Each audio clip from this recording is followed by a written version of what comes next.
اللہ کے نبی صلی اللہ علیہ وسلم نے بچوں کی اسلامی تربیت کے لیے کون سے جتن نہیں کیے.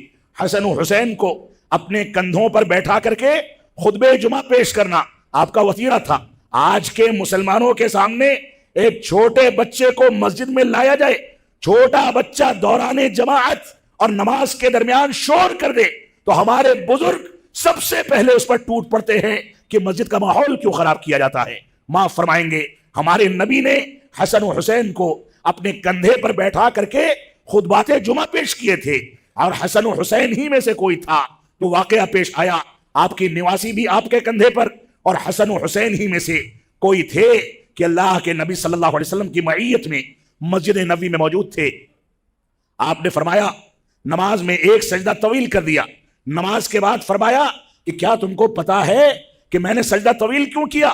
اصل میں سبب یہ تھا کہ میرے اس نواسے نے دوران سجدہ مجھ کو اپنی سواری بنا لیا تھا, میں اس کے شوق میں خلل پیدا نہیں کرنا چاہتا تھا.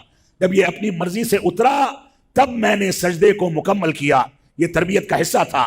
اللہ کے نبی صلی اللہ علیہ وسلم یہاں تک فرماتے ہیں کہ اگر بچہ نماز کی حالت میں رونے لگے اور امام طویل تلاوت کر رہا ہے, طویل سجدے اور رکوع ہے, تو امام کی ذمہ داری ہے کہ اپنی نمازوں کو مختصر کر دے, رکوع اور سجدہ تیزی کے ساتھ مکمل کر لے, تلاوت کو مختصر کر دے.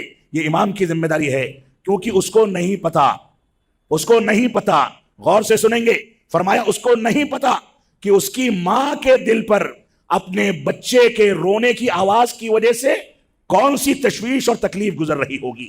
ایک ہی روایت میں مسجدوں کے کردار کے بارے میں دو عناصر کا تذکرہ کر دیا گیا. ایک تو یہ کہ بچہ مسجد میں موجود ہے, نماز کے دوران روتا ہے, دوسرا یہ کہ اس کی ماں بھی مسجد میں موجود ہے, تبھی وہ آواز سنے گی, تکلیف محسوس کرے گی. اور تیسرا عنصر یہ ہے کہ نماز جو رب کائنات کے فرائض میں سے ایک فریضہ ہے, اس کو بھی بچوں کی تربیت اور نئی نسل کی تربیت کے لیے مختصر کیا جا سکتا ہے.